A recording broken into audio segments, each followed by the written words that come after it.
ইসলামের আইনে যেমন নামাজ পড়া জরুরি, রোজা রাখা যেমন জরুরি, হজ করা যেমন যার সামর্থ্য আছে জরুরি, যাকাত দেওয়া যেমন জরুরি আল্লাহর আইন, ওইভাবে প্রত্যেকটা পুরুষ স্বামী যারা তাদের জন্য আল্লাহর আইন হচ্ছে তার স্ত্রীদের সাথে তারা ভালো আচরণ করবে, সুন্দরভাবে আচরণ করবে। কোরআনের হুকুম, কার হুকুম?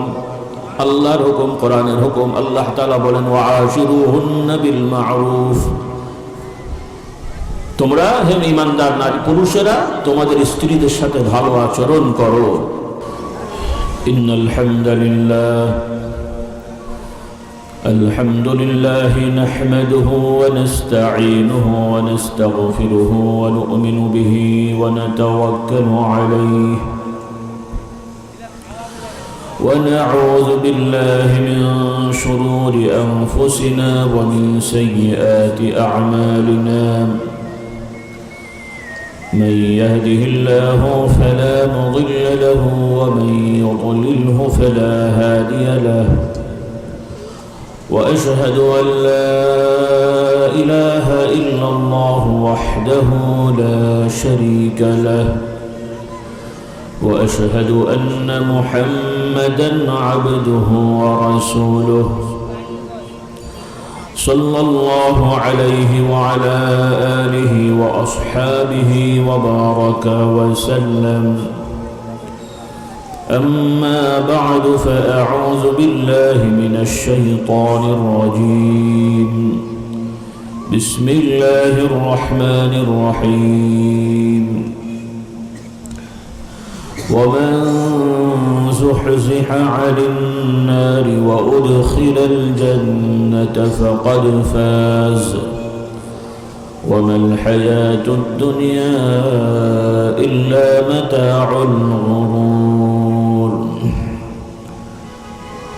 আল্লাহ রাব্বুল আলামিনের শানে সকলে আসুন আমরা কয়েকবার তাসবিহ, তাহমিদ, তাকবীর, তাহলিল পড়ি এবং নবী পাকের শানে আমরা দুরূদ ও সালাম পড়ি। সকলে আমার সাথে পড়ুন সুবহানাল্লাহি ওয়া বিহামদিহি সুবহানাল্লাহিল আযীম সুবহানাল্লাহি ওয়াল হামদুলিল্লাহি ওয়া লা ইলাহা ইল্লাল্লাহু আল্লাহু আকবার ولا حول ولا قوة إلا بالله العلي العظيم.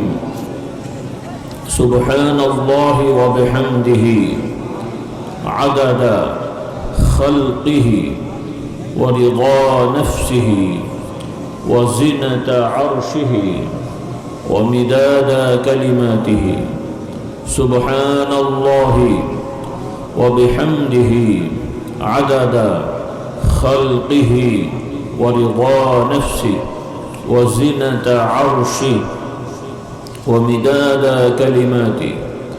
سبحان الله وبحمده عدد خلقه ورضا نفسه وزنة عرشه ومداد كلماته. لا إله إلا الله وحده لا شريك له له الملك وله الحمد وهو على كل شيء قدير. اللهم صل على سيدنا ومولانا محمد النبي الأمي وآله وسلم. اللهم صل على محمد وعلى آل محمد كما صليت على إبراهيم وعلى آل إبراهيم إنك حميد مجيد. اللهم بارك على محمد وعلى آل محمد كما باركت على إبراهيم وعلى آل إبراهيم إنك حميد مجيد. صلى الله عليه وعلى آله وأصحابه وبارك وسلم. الحمد لله. আল্লাহ তাআলার শুকরিয়া।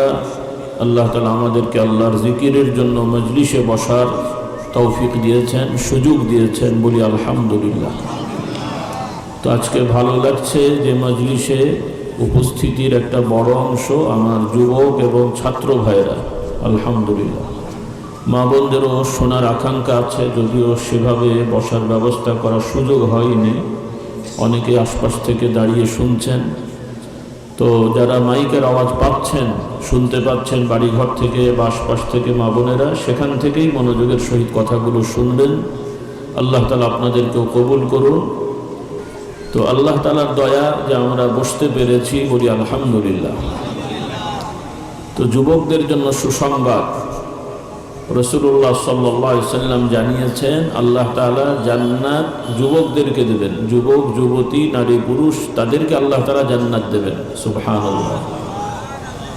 কিন্তু বুড়ো ভাইরা যাবেন না, জানেন তো আপনারা? জান্নাতে কিন্তু কোনো বুড়ো মানুষ যাবে না। তাহলে কি হবে?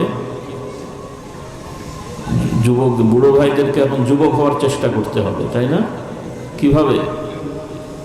যাদের দাড়ি আছে, সাদা দাড়িতে কালি লাগিয়ে জোয়ান হতে হবে, যেন ফেরেশতারা বুঝতে না পারে, তাই তো? অথবা ক্লিন শেভ হয়ে ছোট বাচ্চা হতে হবে। অনেকে ক্লিন শেভ হয়, তারা মনে করে যে লোকে হয়তো তাদেরকে বাচ্চা মনে করে, নাকি? কারণ দাড়ি মোজ কিছু থাকে না তো বাচ্চাদের। তো ফেরেশতারা আমাদের চিনতে পারবে না? পারবে না। আল্লাহ তাআলা আমাদের বুঝদান করুন। তো মূল বিষয়টা হলো, আপনারা জানেন, আমি মনে করিয়ে দিচ্ছি, আল্লাহ তাআলার দয়া, করুণা, নিয়ামত, যে তিনি জান্নাত যখন ইমানদারদেরকে দেবেন, পুরুষ হোক আর নারী হোক, সবাইকেই পূর্ণাঙ্গ যুবক যুবতী করে আল্লাহ তাআলা জান্নাতে তাদেরকে পাঠাবেন। বলুন সুবহানাল্লাহ। আল্লাহ তাআলা ভালো জানেন কেন করবেন, তবে বোঝা যায় উদ্দেশ্য হলো, কারণ হলো, জান্নাত আল্লাহ তাআলা সাজিয়েছেন উপভোগ করার জন্য, অর্থাৎ এটাকে ব্যবহার করার জন্য। ইমানদাররা যাতে জান্নাতে যে উপভোগ করতে পারে, মানে আরামায়েশ করতে পারে। আর যুবক যুবতী না হলে কিন্তু উপভোগ করা যায় না। যেই লোক বয়স হয়ে গেছে, দাঁতের সমস্যা, তাকে মজাদার ফল দিলে ভাই আরাম করে খেতে পারে। যেই লোক কানে কম শোনে, তাকে তার সামনে যদি সুন্দর করে কোরআন পড়া হয় অথবা সুন্দর করে গজল গাওয়া হয়, সে কি ওই সুন্দর সুরটা বুঝতে পারে? তার কাছে সবই কর্কশ মনে হবে। যেই লোকটা চোখে কম দেখে, তাকে যত সুন্দর বাগানেই বসানো হোক, সেই বাগানে বিভিন্ন রকমের ফুল আছে, গোলাপ ফুল, এই ফুল, সেই ফুল, সে কিন্তু তার চোখের সামনে সবই সে সর্ষে ফুল দেখবে। কি মনে হয়? মানে দেখেও মজা পাবে না। এই জন্য সুস্থতা না থাকলে অনেক ভালো জিনিসও ভালো লাগে না। আপনারা দেখেছেন, জ্বর, কাশি বা অসুখ হলে অনেক মজাদার খাবারও তখন মজা লাগে না। তো আল্লাহ তাআলা যে জান্নাত সৃষ্টি করেছেন, বানিয়েছেন, ওয়াদা দিয়েছেন, ইমানদার নর নারীদেরকে জান্নাত দেবেন। নাকি শুধু পুরুষরাই জান্নাতে? কি শুধু পুরুষরাই যাবেন নাকি? নারীরা যাবে না? আল্লাহ রাব্বুল আলামিন বলেন, ইন্নাল্লাযীনা আমানু ওয়া আমিলুস সালিহাতি কানাত লাহুম জান্নাতুল ফিরদাউসি নুজুলা। আল্লাহ তাআলা জানিয়ে দেন, যারা ঈমান আনয়ন করবে, বিশ্বাস স্থাপন করবে এবং স্বীকার করবে, অঙ্গীকার করবে, স্বীকারোক্তি দেবে, বিশ্বাস করবে, স্বীকার করবে, দুই ভাষা, দুই শব্দ অর্থ। একটা হলো আন্তরিকভাবে বিশ্বাস, আর একটা হলো স্বীকার করতে হবে, বাহ্যিকভাবেও তাকে বলতে হবে, স্বীকারোক্তি দিতে হবে। তো এইভাবে যারা স্বীকার করবে, বিশ্বাস করবে আল্লাহর প্রতি, নবীর প্রতি, আখিরাতের প্রতি, ইসলামের যে বিধানগুলো আছে, এগুলো হচ্ছে আরবিতে ঈমান বলা হয়। আর বাহ্যিকভাবে যে কর্ম, খাওয়া দাওয়া, চলাফেরা, বাজার ঘাট, অন্যান্য আল্লাহর হুকুম মেনে নামাজ, রোজা, হজ, যাকাত, এগুলোকে আরবিতে বলে আমল, কর্ম। তো এইভাবে যারা বিশ্বাস করবে এবং স্বীকারোক্তি দেবে আর সৎ কর্ম করবে, ভালো ভালো কাজ করবে। বলেন কি কাজ? হ্যাঁ, একটু কথা বললে ভালো হয়। কি কাজ? ভালো কাজ। যত রকমের ভালো কাজ আছে কোরআন হাদিসের আলোকে এবং সামাজিকভাবেও সরাসরি হয়তো কোরআন হাদিসে বলা নেই, কিন্তু বাধা নেই, মানুষের উপকার হয়, এগুলোকেও ভালো কাজ বলা হয়। তো এইভাবে যারা ভালো কাজ করবে ইমানের সহিত, বিশ্বাসের সহিত, আল্লাহ তাআলা তাদের সুসংবাদ দিচ্ছেন, তাদের জন্য আল্লাহ তাআলা জান্নাতুল ফিরদাউস তথা আনন্দ মুখর পরিবেশ কিয়ামতের পরে, হিসাবের পরে তাদেরকে জান্নাত দান করবেন। সেটা তাদের স্থান হবে, ঠিকানা হবে, এবং সেখানে তারা অনন্ত অসীম কাল ধরে থাকবে, কোনো মেয়াদে নয়। 5 বছর, 10 বছর, 20 বছর, 50 বছর তা না। জান্নাতে যারা একবার আল্লাহ তাআলা দেবেন, ঢোকাবেন, তারা কখনোই জান্নাত থেকে আর বের করা তাদেরকে হবে না। বলুন সুবহানাল্লাহ। এই বিশ্বাসটা আমাদের দৃঢ় হতে হবে, কথাগুলো বুঝতে হবে। পক্ষান্তরে জান্নাতের উল্টো আরেকটা জায়গা আছে, সেটার নাম কি? সেটার নাম কি? জাহান্নাম। জাহান্নামে কারা কারা যাবে বলেন তো? জাহান্নামে কারা কারা যাবে? হ্যাঁ, জাহান্নামে যাবে 2 শ্রেণীর মানুষ। কয় শ্রেণীর? এক শ্রেণীর যারা চিরস্থায়ী জাহান্নামী হবে, ওখান থেকে কখনোই বের হবে না। প্রথমত আমরা জানলাম জান্নাতে যারা যাবে তারা কখনোই জান্নাত থেকে বের হবে না, একদম শেষ। কিন্তু জাহান্নামে যারা যাবে, সেই জাহান্নামীদের 2টা শ্রেণী। এক শ্রেণী স্থায়ীভাবে জাহান্নামে থাকবে, কখনোই বের হবে না। আর এক শ্রেণী আল্লাহ তাআলা দয়া করে জাহান্নাম দিলেও এক সময় তাদেরকে জাহান্নাম থেকে বের করে দেবেন এবং জান্নাত দান করবেন। বলি আলহামদুলিল্লাহ। এটাও বুঝতে হবে। তাহলে জাহান্নামীরা কয় রকম হলো? 2 রকম। এখন কারা জাহান্নামে ঢুকলে আর বের হতে পারবে না সেটা আগে বুঝে নেন। যারা মহান আল্লাহ তাআলার সাথে, মহান স্রষ্টা আল্লাহ তাআলার সাথে অন্য কিছুকে অংশীদার মনে করে, তারা মনে করে স্রষ্টা এক, স্রষ্টা হলেন আল্লাহ। আল খালিক, স্রষ্টার আরবি হচ্ছে খালিক। আল্লাহ তাআলার অগণিত গুণ আছে, তিনি অগণিত কাজ করেছেন, কর্ম, এগুলো গুণ তার, এই নাম তার আছে যেগুলোর কোনো সীমা নেই। বলি আলহামদুলিল্লাহ। আল্লাহ তাআলা এটা তার ব্যক্তিগত নাম, আল্লাহ আরবি ভাষায় বলা হয়।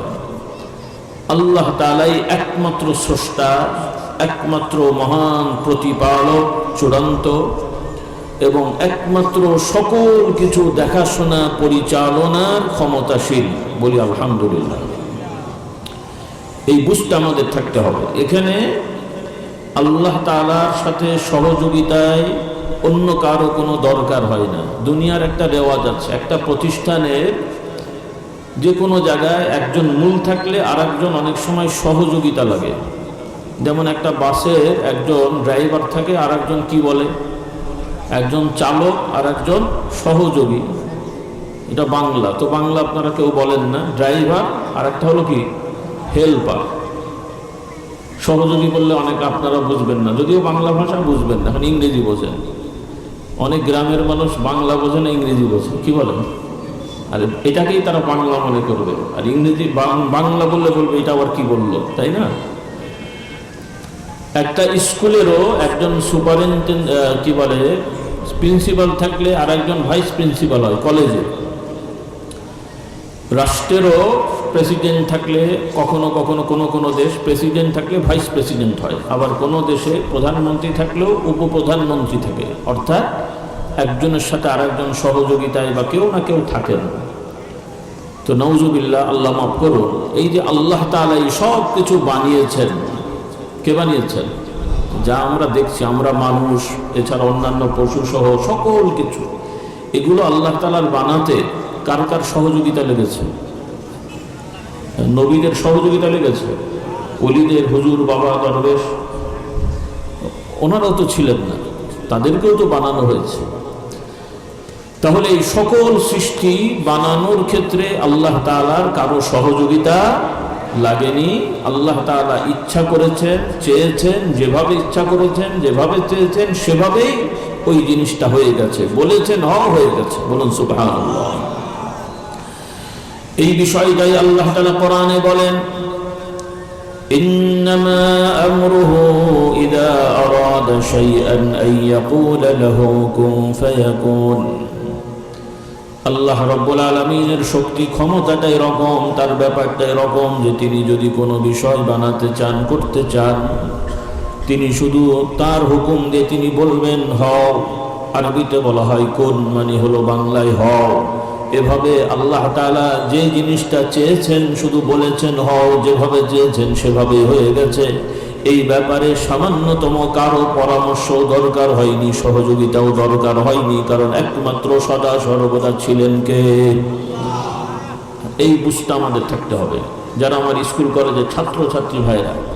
তাহলে আমরা বুঝলাম কোরআন হাদিসের আলোকে এই জগতের শুরু আল্লাহর হুকুম দিয়ে। কার হুকুম? কারণ বিজ্ঞানের নামে কেউ কেউ বলবে এই জগৎটা এমনি এমনি শুরু হয়ে বিভিন্ন সময় নিজে নিজে অটোমেটিক সক্রিয়ভাবে পরিবর্তন বিবর্তন হয়ে এক একটা এক একভাবে হয়ে গেছে। বিজ্ঞানের দোহাই দিয়ে এই কথাগুলো বলা হয়। আমরা মুসলমান মুমিন হিসেবে এই ধরনের কথা বিশ্বাস করব না। কি রাজি? বলি আলহামদুলিল্লাহ। রাজি? হ্যাঁ, আমরা বলবো, বিশ্বাস করব আল্লাহ হুকুম দিয়েছেন, হয়েছে। এখন এই হুকুমের মধ্যে কোনো কোনো জিনিস পরিবর্তন হয়েছে, সেটা ঠিক আছে, কিন্তু সেটা এমনি এমনি হয়নি। এই যে কিছু সময় আগে বৃষ্টি হয়েছিল, আবহাওয়া অধিদপ্তর বৃষ্টি করেছিল নাকি? আবহাওয়া অধিদপ্তর চেনেন তো? বৃষ্টিটাকে এমনি এমনি হয়েছে না কারো হুকুমে হয়েছে? কারো হুকুমে? আমরা বিশ্বাস করব আল্লাহর হুকুমে হয়েছে, মানে আল্লাহ তাআলা চেয়েছেন তাই হয়েছে। আর কিছু লোকেরা বলবে এটা বর্ষাকাল, আকাশে মেঘ জমা হয়েছিল, এটা বৃষ্টি হয়ে গেছে, প্রসেস হয়ে গেছে। একটা ব্যাখ্যা আছে, প্রসেস ঠিক আছে। আমরা বিয়ে শাদী করি, ঘর পুরুষ নারী একসাথে থাকেন, বিয়ে শাদীর মাধ্যমে সন্তান হয়, এটা একটা স্বাভাবিক প্রক্রিয়া। কিন্তু এই প্রক্রিয়াটা আল্লাহর হুকুম। কার হুকুম? কারণ আমরা বিবাহ শাদী করি কার হুকুমে? ইসলামে বিয়ের একটা আইন আছে না? নাকি বিয়ে শাদী ছাড়া ছেলে মেয়ে একে অপরের পছন্দ হলো, ভালো লাগলো, নিজেরাই একসাথে থাকতে পারে নাকি? থাকতে পারে? পারা যাবে? এই বিশ্বাস ঠিক হতে হবে। কারণ আজকাল শিক্ষার নামে কলেজ ইউনিভার্সিটিতে ছেলে মেয়েদেরকে বোঝানো হচ্ছে নারী পুরুষ স্বইচ্ছায় যদি একসাথে থাকে, অ্যাডাল্ট হয়ে গেলে, সাবালক সাবালিকা হলে, তাহলে তারা বলছে এগুলোতে নাকি অপরাধ হয় না। কি নাউজুবিল্লাহ না সুবহানাল্লাহ? আমার কথা বুঝতে কষ্ট হয়। আমার যুবক যুবতী ভাইদের বলতে চাই, আমরা মুমিন মুসলমান হিসেবে বিশ্বাস করব যতই ভালো লাগুক, যতই পছন্দ হোক, বিবাহ শাদী ছাড়া একসাথে কখনোই কোনো নারী পুরুষ থাকতে পারে না। এই কাজটা ইসলামের বিধানে বড় অপরাধ। এই কাজটা কি ছোট অপরাধ না বড় অপরাধ? এই অপরাধ যদি কেউ করে মারা যায়, তওবা না করে, আল্লাহর কাছে ক্ষমা না চায়, তাহলে কিয়ামতের শাস্তি হবে। এটা গেল আখিরাতে। আর দুনিয়াতেও এই অপরাধের শাস্তি আছে না? নাই? কি শাস্তি? ইসলামের আইনে ছেলে মেয়ে, নারী পুরুষ বিয়ে শাদী ছাড়া যদি একসাথে থাকে, তাহলে তার শাস্তি কি? কে বলতে পারবে দেখি? সামনে দূরে তো শোনা যাবে না, কাছাকাছি কে বলতে পারবে? বলো। হ্যাঁ, দোড়া মারা হবে। সে দোড়াটা কি জিনিস?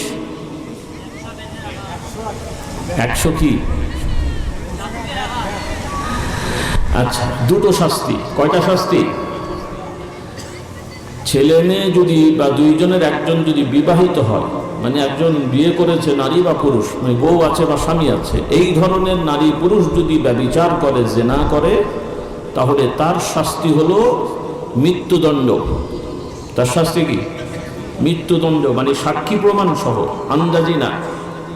যদি চারজন মানুষ মানে সচক্ষে দেখে থাকে যে তারা এই কাজ করেছে এবং ওই অবস্থায় ধরা পড়েছে, দেখেছে, এরা যদি সাক্ষী দেয় যে আমরা সত্যিকার এদেরকে এই কাজ করতে দেখেছি, বিচারকের কাছে যদি এই সাক্ষী তারা দেয়, তাহলে ওই লোকের শাস্তি হলো মৃত্যুদণ্ড দেয়া। কি দেয়া? মৃত্যুদণ্ড। কি পদ্ধতিতে দেওয়া? অনেক মানুষ থাকবে, তাদের সামনে মাটিতে তাকে বসিয়ে, সেটা নারী হোক আর পুরুষ হোক, শুধু নারী বলে কথা না, অনেকে মনে করে এটা শুধু মেয়েদের ব্যাপার মনে হয়। পুরুষও যদি এই অন্যায় করে একই শাস্তি, নারীও যদি করে একই শাস্তি। শাস্তি আর সেটা হলো মাটিতে তাকে রেখে এই পর্যন্ত পাথর মেরে মেরে ফেলা। জিনিসটা শুনতে খুব খারাপ লাগছে, কিন্তু আইনটা কার? আমাদের ভালোর জন্য দিয়েছে না ক্ষতির জন্য দিয়েছে? বিশ্বাস হলো? কাজেই এতে সামান্যতম দ্বিধা রাখা যাবে না যে আল্লাহর আইনই আমাদের জন্য ভালো, বলি আলহামদুলিল্লাহ। তাহলে এটা হলো বিবাহিত। কারণ যে লোকের বউ আছে বা স্বামী আছে, তার অন্য কোনো মেয়ের কাছে যাওয়ার দরকার আছে? অন্য কোনো ছেলের কাছে যাওয়ার দরকার আছে? কাজেই আর গেলে স্বাভাবিকভাবেই ওই পরিবারে গন্ডগোল হবে, বিশৃঙ্খলা হবে। তখন এই একটা লোকের কারণে একটা মরবে না, অনেকগুলো লোক মারামারি হবে। মারামারি হবে না? পরিবারে পরিবারে, এলাকায় এলাকায় তখন মারামারি শুরু হয়ে যাবে। এরপরে ছেলে মেয়ে যদি হয়ে যায়, তখন এগুলো নিয়ে কে কার ছেলে, যে স্বামী বা বউ ও বলবে যে এটা আমার ছেলে মেয়ে না, ওটা আর একজনের, তুই আরেকজনকে নিয়ে এসেছিস, তখন মারামারি খুনাখুনি হবে। এই জন্য আল্লাহ তাআলা এমন বিধান দিয়েছেন যেন এই ধরনের কোনো অন্যায় অপরাধের রাস্তাই না থাকে, বলি আলহামদুলিল্লাহ। তাহলে এটা গেল একরকম শাস্তি। আর এক রকম শাস্তি হলো যারা অবিবাহিত, বিয়ে করেনি, এই যে বয়সেরই হোক, অবিবাহিতরা যদি জেনা ব্যভিচার করে, তাদের শাস্তি হলো 100টা চাবুক মারা, সেটাও মানুষের সামনে। কয়টা চাবুক? 100টা চাবুক। এই বুঝটা আমাদের থাকতে হবে। তাহলে বোঝা গেল এই কাজটা অপরাধ। পক্ষান্তরে একটা মানুষ, স্বামী স্ত্রী বিয়ে করে, স্বইচ্ছায় না জোর করে বিয়ে হয়? বিয়ে কি ইচ্ছায় হয় না জোর করে হয়? নাকি জোর করে হয়? জোর করে বিয়ে দেওয়া যায়? যদি জোর করে কেউ কাউকে বিয়ে দেয়ও বা মানুষের সামনে তাকে বলতেও হয়, তাহলে তার অধিকার আছে ওই বিয়ে ভেঙে দেয়া। কোনো মেয়েকে যদি বাপ জোর করে বিয়ে দেয়, তাহলে ওই মেয়ের অধিকার আছে সে কোর্টে যে কাজী সাহেবের কাছে বা বিচারকের কাছে যে বলবে যে আমি এই স্বামী চাই না, আমার পছন্দ হয়নি, আমি এই বিয়ে রাখবো না, তাহলে ওই বিয়ে ভেঙে দেওয়ার নিয়ম আছে ইসলামে। কাজেই জোর জবরদস্তি করে কোনো বিয়ে হয় না। আচ্ছা, তো বিয়ে যদি জোর জবরদস্তি না হয়, তাহলে স্বইচ্ছায় হয়। মেয়েও রাজি থাকতে হবে, ছেলেও রাজি থাকতে হবে। আর ইসলামের নিয়ম হলো ছেলে পক্ষ মেয়েকে দেনমোহর দিয়ে বিয়ে করবে, তাই তো? কথা বোঝেনি? হ্যাঁ, বুঝবেন, এটা সবার জানা জিনিস, কিন্তু আমি বলছি একটু বোঝার জন্য। সমস্যা আছে সমাজে, কিন্তু আমাদের আপনাদের সমাজে অনেকেই, আপনাদের এলাকায় আছে কিনা জানি না, বিয়ের সময় কাবিন লেখা হয় 1 লাখ 2 লাখ 5 লাখ যাই হোক, কিন্তু টাকা ঠিক মতো দেয় না, বা দিলেও দেখা যায় যে উল্টো আরো শ্বশুর বাড়ির থেকে 5-10 লাখ টাকা আদায় করে। আপনাদের দেশে নেই মনে হয়? হ্যাঁ, কম না বেশি? এটা খুব ভালো কাজ, এটা গোনার কাজ। ছোট গোনা না বড় গোনা? কার জন্যে? স্বামীর জন্য, মেয়ে না। মেয়ে তো তার বাপের বাড়ির সম্পত্তি, মেয়ে তো আর এখানে অপরাধ করেনি। তাহলে কোনো পুরুষ তার শ্বশুর বাড়ির থেকে জোর করে বলে কয়ে কোনো জিনিস অথবা ইশারা ইঙ্গিত দিয়েও কোনো জিনিস চাইতে পারবে না। মনে থাকবে কথাগুলো? যুবকরা মন খারাপ করলো নাকি? আমার মোটর সাইকেলটা চাওয়া গেল না, তাই তো? কি মোটর সাইকেল? হ্যাঁ, জমি চাওয়া গেল না নাকি? খবরদার, এই কাজগুলো করবেন না, এগুলো হারাম। কারণ একজন পুরুষের দায়িত্ব হলো যে সে বিয়ে করবে দেনমোহর দিয়ে এবং দায়িত্ব নিয়ে। কি নিয়ে? স্বামীর দায়িত্ব কি? তার স্ত্রীর খাওয়া দাওয়া দেবে, প্রয়োজনীয় জামা কাপড় দেবে, সুন্দর মতন একটা থাকার ব্যবস্থা করে দেবে। এই দায়িত্বগুলো স্বামীর। এই দায়িত্বগুলো কার? স্বামীর। এখন এই যে বিয়ে হলো কি করার জন্যে? আপনি বিয়ে করেছেন, আপনার স্ত্রী এসে আপনার বাড়ির অন্যান্য আত্মীয় স্বজন সবাইকে রান্না করে খাওয়াবে, ঘর ঝাড় দেবে, মুছে দেবে, তাই তো কাজ তার নাকি? এগুলো স্ত্রীর কাজ। এগুলো কোনো স্ত্রীর কাজ না। যদি কোনো স্ত্রী স্বামীর বাড়িতে এসে তার আত্মীয় স্বজনের দেখাশোনা করে, মেহমানদারি করে, এটা ভালো কাজ, সওয়াবের কাজ, করলে সওয়াব হবে। কিন্তু না করলে জোর করে করানো, রাগ করলেন মনে হয়। তাহলে স্ত্রীর কাজ হচ্ছে স্বামীর রান্নাটা করবে, স্বামীর জামা কাপড় ধোয়াটা করবে, স্বামীর কাজগুলো সে করবে, আর বাকি তো আর সব বলার দরকার নেই। নারী পুরুষের যে প্রয়োজন এটা হচ্ছে সে পূরণ করতে হবে, এটার জন্য বিয়ে করা। কিন্তু এখন একদল লোক বলছে যে বিয়ের পরে স্বামী যদি বউয়ের কাছে জোর করে যায় তাহলে এটাও নাকি অপরাধ। আচ্ছা, স্বামী বউয়ের কাছে জোর করে যায় তো বিয়েটা করেছে কি করতে? কথা বুঝেননি? বিয়ে তো করেছেই স্বামী স্ত্রী একসাথে থাকবে এই সিদ্ধান্ত নিয়েই। এখানে কি জোর জবরদস্তি আছে কিছু? কিন্তু এখনকার কিছু লোকেরা বলছে যে স্বামী স্ত্রীর সাথে জোর করে থাকতে পারবে না। এখানে জোর, তাহলে বউটা কিসের জন্য আছে রে বাবা? এখানে জোর জবরদস্তি তো নেই। যেই স্ত্রী তার স্বামীকে পছন্দ করবে না তার সংসার করবে না। আর যদি সংসার করতে হয় তাহলে স্বামী যখন চাইবে তখন তো তার কাছে যাবেন নাকি? এখন কয়দিন পরে আইন করবে যে কর্মচারীকে মালিক জোর করে দোকানে বসতে বলতে পারবে না, তো দোকান চালাবে কেমন করে? তাহলে কর্মচারী হলো কি করতে? আপনি কর্মচারী রেখেছেন, সে বলেছে আমি আপনার দোকানে কাজ করব, এটার জন্যই তো রেখেছেন। এখন সে যদি বলেন আমি এখন ঘুমাবো কাজের সময়, আপনি কি বলতে পারবেন না এই এখন ঘুমানোর সময়, এখন তো কাজ করবি? এটা বলা যাবে কিনা? নাকি এটাও অপরাধ? তো কয়েকদিন পরে তো তাই বলবে এরা। তো এটা নিয়ে কথাগুলো বুঝে রেখেন। এই এখন আর এক শয়তানি শুরু হয়েছে, এক শয়তানগুলো গেছে, এখন আবার নতুন করে শয়তানি শুরু হয়েছে। এই শয়তানি করতে দেওয়া হবে না। কি রাজি ইনশাল্লাহ? এই তো পাবলিক বুঝে ফেলেছে, বলি আলহামদুলিল্লাহ। তো এইখানে শুধু ঠিক ঠিক বললে হবে না, কাজের সময় ঠিক বলতে হবে। এই রকম শয়তানি কাজে কর্মে যারা সহযোগিতা করে বা করবে জানতে পারবেন তাদের সাথে থাকা যাবে না, সহযোগিতা করা যাবে না, তাদের দলের সদস্য হওয়া যাবে না। মনে থাকবে ইনশাআল্লাহ। আল্লাহ আমাদের হেদায়েত দান করুন। হ্যাঁ, কিছু মানুষ স্ত্রীদের সাথে দুর্ব্যবহার করে, এটা অন্যায়। আমার যুবকদের বলে যাই, ভাইদের বলে যাই, খবরদার স্ত্রীদের সাথে খারাপ ব্যবহার করবেন না, মারামারি করবেন না, গালাগালি করবেন না। স্ত্রীকে গালমন্দ করা, গায়ে হাত মানে মারধর করা, এগুলো কবিরা গুনাহ। বলেন কি গুনাহ? মানে বড় অপরাধ। ইসলামের আইনে কোনো স্বামী তার স্ত্রীকে মারধর করতে পারে না, গালাগালি করতে পারে না, মানে এই সাধারণ কাজে। একটা বিষয় আছে, সেগুলো আপনারা অত বুঝবেন না, অত সময়ও নেই, সেগুলোর জন্য মূলত সাধারণত আপনারা মারধর করেন না। সাধারণ এই যেগুলো গ্রামগঞ্জে বা শহরে শোনা যায়, এগুলো হচ্ছে পান থেকে চুন খুসলে বউ এটা করলো না সেটা করলো না, রাগের মাথায় চর মেরে দিল, মারধর করলো, অথবা বাপের বাড়ি থেকে টাকা আনতে বললো আনিনি, বা শ্বশুর দেয়নি তখন বউকে ধরে মারে। এগুলো আপনাদের দেশে নেই মনে হয়। ছোট অপরাধ না বড় অপরাধ? বড় অপরাধ। আল্লাহর কাছে কিন্তু শাস্তি পেতে হবে। আপনি বিয়ে করেছেন মানে আপনার বউকে যা ইচ্ছা তাই করবেন, এই ক্ষমতা আল্লাহ তাআলা দেন নাই। বরং স্ত্রীর সাথে ভালো আচরণ করতে হবে, সুন্দরভাবে কথা বলতে হবে, সুন্দরভাবে আচরণ করতে হবে। এটা আল্লাহর বিধান। কার বিধান? এটা ফরজ আইন। কি আইন?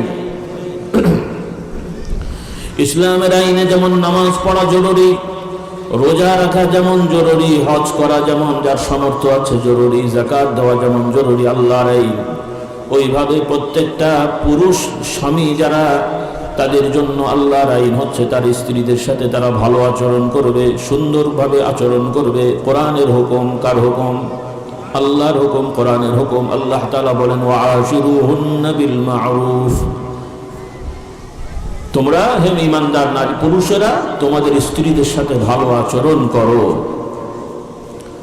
এখন এটা হলো পুরুষের দায়িত্ব, স্বামী। স্ত্রীরও দায়িত্ব আছে না নাই? স্ত্রীদেরও দায়িত্ব হলো স্বামীদের সাথে ভালো কথা বলবেন, ভালো আচরণ করবেন। স্বামী শুধু ভালো কথা বলবে আর উনি গালাগালি করবে নাকি? কিছু কিছু মেয়েরা স্বামীদেরকে অনেকে মারতে পারে না, কিন্তু মুখ দিয়ে যা বলে মানার থেকেও কোনো অংশে কম না, 14 গোষ্ঠী উদ্ধার করে ছেড়ে দেয়। এগুলো খুব খারাপ জিনিস। স্বামীদের সাথে দুর্ব্যবহার করবেন না, গালাগালি করবেন না, এগুলো হারাম। রাসূলুল্লাহ সাল্লাল্লাহু আলাইহি সাল্লাম বলছেন, আল্লাহ তাআলা আমাকে জান্নাত দেখিয়েছেন, জাহান্নাম দেখিয়েছেন। বলি আলহামদুলিল্লাহ। বিশ্বাস হলো?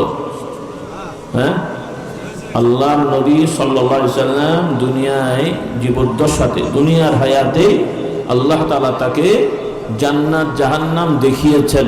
বলুন আলহামদুলিল্লাহ। এই বিশ্বাসটা করতে হবে, এটা আমাদের ঈমানের বিষয়। ইদানিং কিছু কিছু মুসলমান নামধারীরা এই কথাগুলো বিশ্বাস করতে চায় না। তারা নবীকে নবী বিশ্বাস করলেও নবীর এই বিষয়গুলো বিশ্বাস করতে চায় না, মানে দ্বিধাদ্বন্দ্ব হয়। আল্লাহ এদের হেদায়েত দান করুন। রাসূলুল্লাহকে নিয়ে আল্লাহ তাআলা মেরাজ করিয়েছেন। এই হায়াত রাসূলুল্লাহ সশরীরে আল্লাহ তাআলা, আপনারা তো অত জানবেন না যারা পড়াশোনা করেন, কলেজ ইউনিভার্সিটির ছাত্র বা যারা একটু পড়েছেন, মেরাজ মানে হলো আল্লাহ তাআলা আল্লাহর নবীকে নিয়ে সশরীরে, এই দুনিয়ার কোনো গাড়ি ঘোড়া কি বলে, উট কি বলে, গাধা বা ঘোড়ায় না, আল্লাহ তাআলা আল্লাহর নবীকে নিয়ে আল্লাহ তাআলা বিশেষ বাহন বোরাক এগুলোর মাধ্যমে মক্কা শরীফ থেকে বাইতুল মুকাদ্দাস, যেটা বর্তমান ফিলিস্তিনে, কোথায়? ফিলিস্তিন, বাইতুল মুকাদ্দাস। আমরা এখন কাবার দিকে ফিরে নামাজ পড়ি, কিন্তু একটা সময় ছিল রাসূলুল্লাহ সাল্লাল্লাহু আলাইহি সাল্লাম বাইতুল মুকাদ্দাসের দিকে কাবানি কেবলা করে। এখন আমরা মুসলমানরা কাবাকে কেবলা করে সালাত আদায় করি, নামাজ পড়ি। একটা সময় ছিল বাইতুল মুকাদ্দাসের দিকে ফিরে রাসূলুল্লাহ সাল্লাল্লাহু আলাইহি সাল্লাম মক্কা শরীফে নামাজ পড়তেন, বাইতুল মুকাদ্দাসের দিকে ফিরে। কাজেই কাবা শরীফ যেমন আমাদের কাছে সম্মানিত, মদিনা শরীফ যেমন সম্মানিত, বাইতুল মুকাদ্দাসও আমাদের কাছে কি সম্মানিত। আমরা যে কোনো মসজিদে নামাজ পড়বো, সওয়াব এক, নামাজের সওয়াব এক, যে মসজিদেই পড়ি। কিন্তু কাবা শরীফের মসজিদে নামাজ পড়লে, মদিনার মসজিদে নামাজ পড়লে, বাইতুল মুকাদ্দাসের মসজিদে নামাজ পড়লে, এরপরে মসজিদে কোবায় নামাজ পড়লে, নামাজ তো নামাজ, কিন্তু আলাদা বাড়তি সওয়াব হয়। বলুন সুবহানাল্লাহ। এবং টাকা পয়সা খরচ করে যাওয়াটাও সওয়াবের কাজ। বলি আলহামদুলিল্লাহ। অর্থাৎ যেমন মক্কা শরীফ, মদিনা শরীফ আমরা টাকা খরচ করে যাই, সওয়াব আছে না নাই? দরকার আছে না নাই? ওইভাবে কেউ যদি টাকা খরচ করে, টাকা তো খরচ হবে, সফর করে বাইতুল মুকাদ্দাসে যায় নামাজ পড়ার জন্য, ওইটা হজ না, উমরা না, কিন্তু বাইতুল মুকাদ্দাসে যে আমি কয়েকদিন থাকবো বা একদিন থেকে বেশ কিছু রাকাত নামাজ পড়ে আসবো, এটাও সওয়াবের কাজ। বলুন সুবহানাল্লাহ। হ্যাঁ, তো যাই হোক, তো আল্লাহ তাআলা মুহাম্মদ রাসূলুল্লাহ সাল্লাল্লাহু আলাইহি সাল্লামকে নিয়ে কাবা শরীফ থেকে বাইতুল মুকাদ্দাস, সেখান থেকে আল্লাহ তাআলা আরশ পর্যন্ত আল্লাহর নবীকে উঠিয়ে নিয়েছেন। সুবহানাল্লাহ। এবং এই সময়ে আল্লাহ তাআলা আল্লাহর নবীকে বিভিন্ন আসমানের অনেক বিষয় দেখিয়েছেন এবং অনেক নবীদের সাথে আল্লাহর নবীর সাক্ষাতের ব্যবস্থা করেছেন। বলুন সুবহানাল্লাহ। কথাগুলো বিশ্বাস হলো?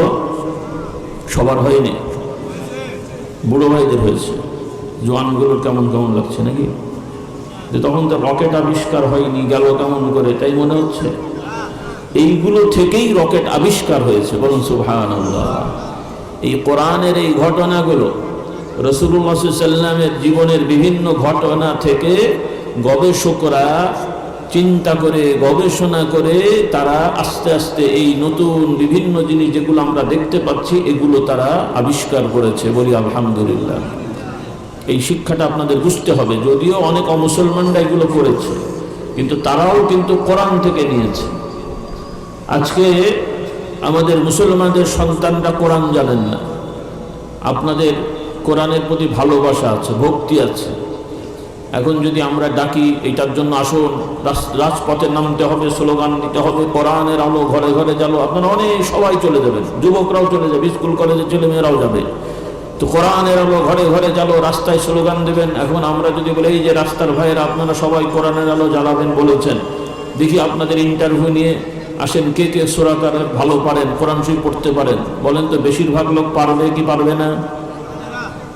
হ্যাঁ, দেখেন নিজেরাই কোরআন পড়ে না, শেখে না, আবার রাস্তায় যে বলছে কোরআনের আলো ঘরে ঘরে জ্বালো। তো কাদের দিয়ে জ্বলবে ভাই?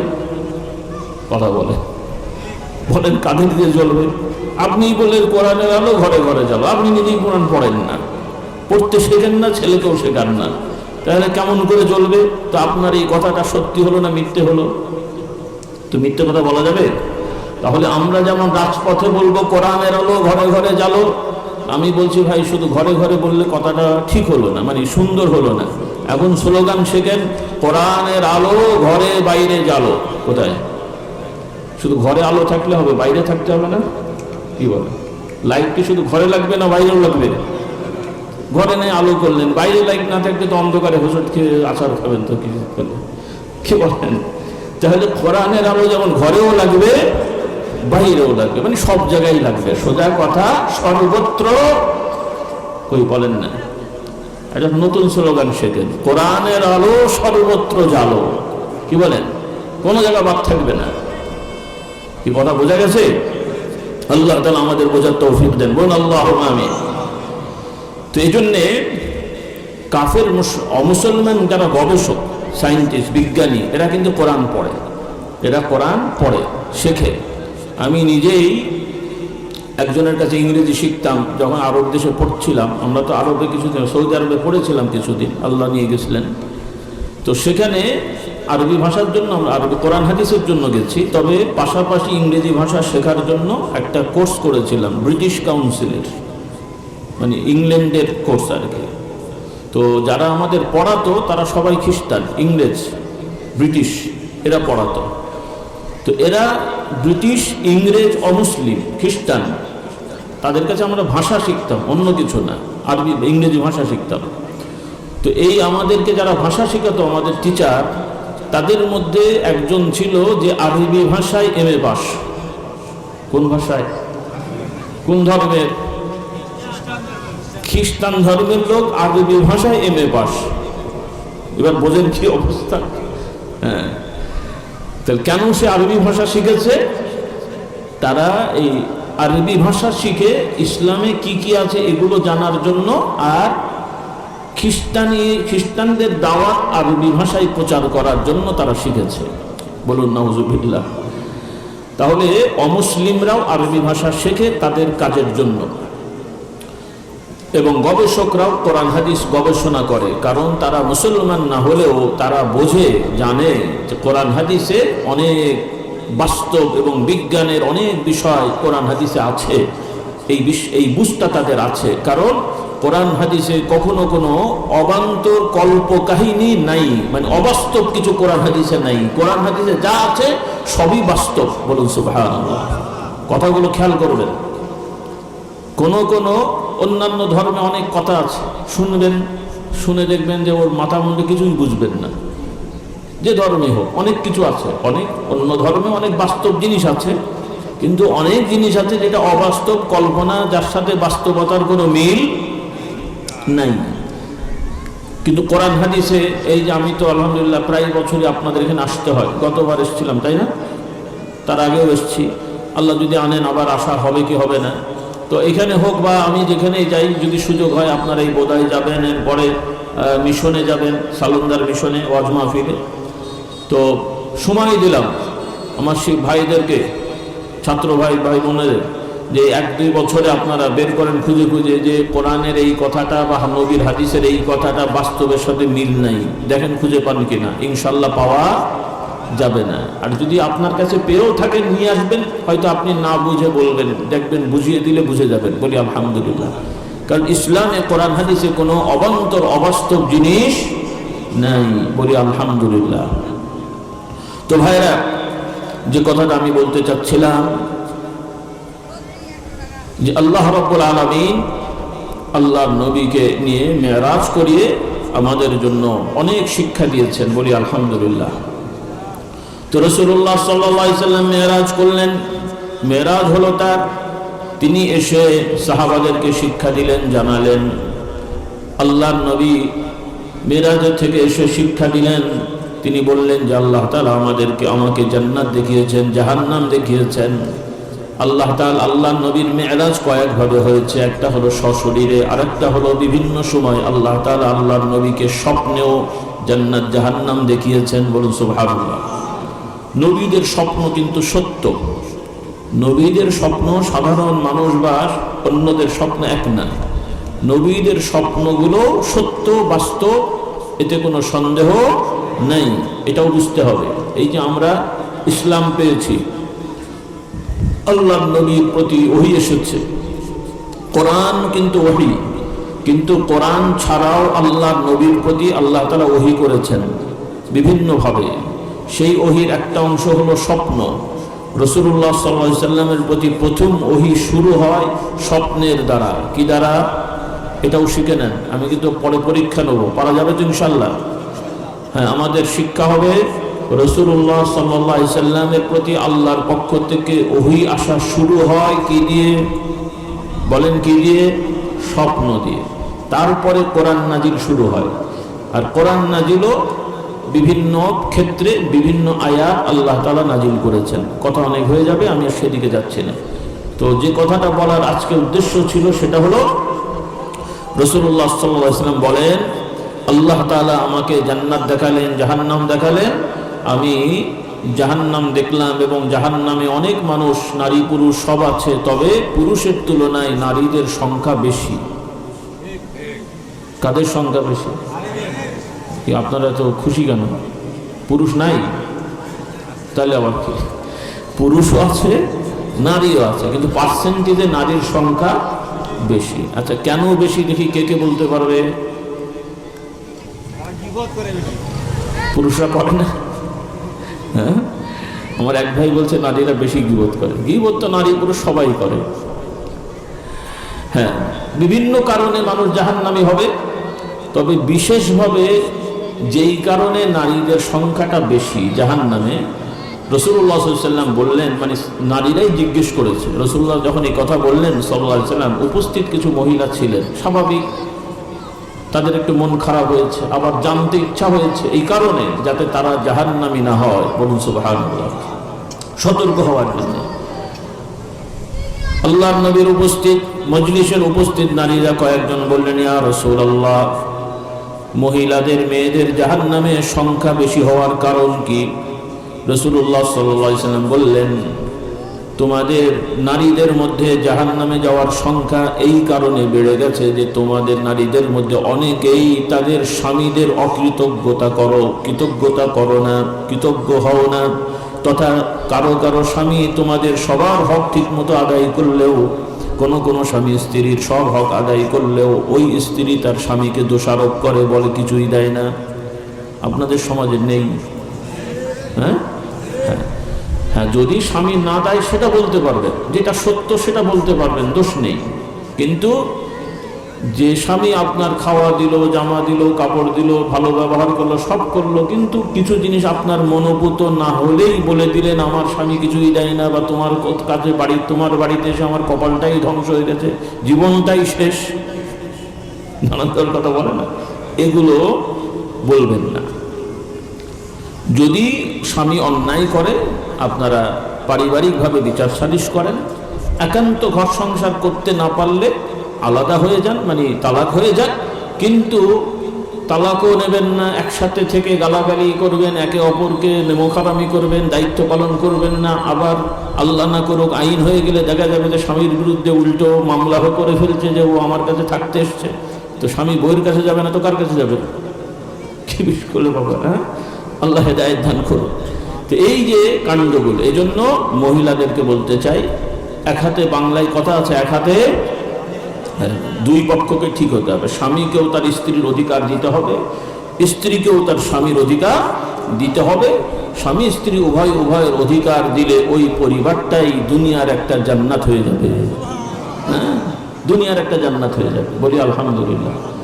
তো আমরা চাই না দুনিয়ায় জান্নাত? জান্নাত তো ইনশাল্লাহ পাবোই, দুনিয়াটা একটু জান্নাত হোক আমরা চাই কিনা? কি রাজি আছি ইনশাল্লাহ? আল্লাহ তাআলা আমাদের ভাই বোনদেরকে এইভাবে চলার তৌফিক দেন। আরেকটা হলো যে কথা বলছিলাম, জাহান্নামে দুই শ্রেণীর মানুষ যাবে। এক শ্রেণী যারা আল্লাহর সাথে শরীক করে, কুফর করে। শরীক হলো ওই যে যেটা বললাম, যেমন আমাদের রোগ হলে, বিপদ হলে, সমস্যা হলে আমরা কার কাছে চাই? হ্যাঁ, আপনার রোগ হয়েছে, কি বলবেন? পীর সাহেবের কাছে যে বলবেন, পীর সাহেব আমাকে ভালো করে দেন। হুজুরের কাছে যে বলবেন ভালো করে দেন।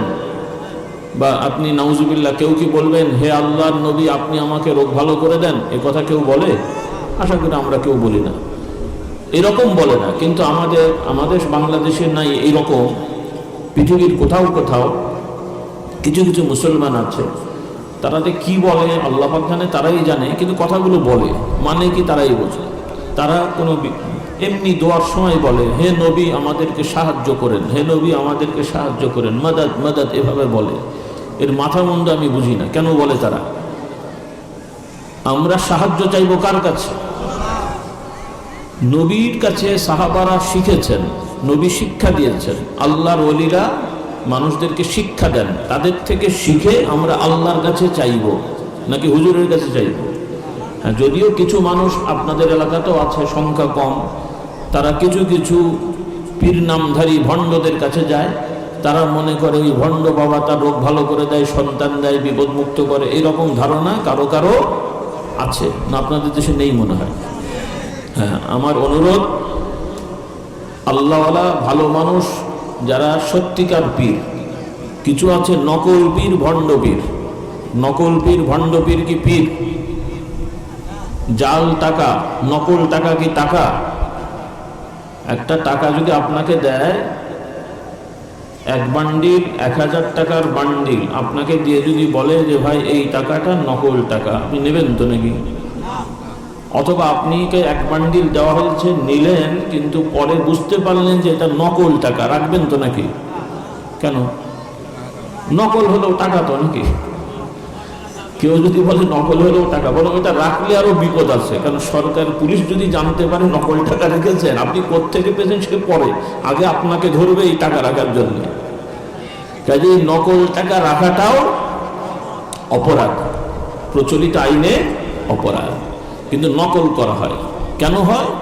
এগুলো দিয়ে কিছু মানুষকে ধোঁকা দিয়ে কিছু স্বার্থ হাসিল করা যায়। আর এই যে নকল হয় ভাই, টাকা পয়সা বা অনেক সময় নকল করে, কি বেশি টাকার নোট নকল করে না কম টাকার? মানে 20 টাকা, 10 টাকা, 5 টাকার নোট নকল হয়েছে, দেখেছেন, শুনেছেন? কয় টাকা হয়? 1000, 500, এরকম। হ্যাঁ, কারণ কম টাকা নকল করে আমার মনে হয় পড়তে হবে না, কারণ 10 টাকার নকল করে ছাপতে গেলেও দেখা যাবে 20 টাকা খরচ পড়ে গেছে, পড়তে হবে না। তো ওই রকম কিছু মানুষ আছে, শয়তান যেহেতু পৃথিবীব্যাপী আল্লাহওয়ালা ভালো মানুষদের দ্বারা মানুষ দাওয়াত পেয়েছে, ইসলাম পেয়েছে, এজন্য শয়তানও আল্লাহওয়ালা মানুষ সাজিয়ে, যে আল্লাহওয়ালা না এই রকম লোককে আল্লাহওয়ালা সাজিয়ে তাদেরকে মানুষের সামনে প্রকাশ পাওয়া, মানে পরিচয় করিয়ে তাদেরকে চালায়। যারা পীর নয় তাদেরকে ভণ্ডামি করে পীর সাজায়, এবং এই ভণ্ডরা কোরআন হাদিস বিরোধী কথাবার্তা বলে, কাজকর্ম করে, আর অনেক মানুষ এদের খপ্পরে পড়ে ঈমান হারায়।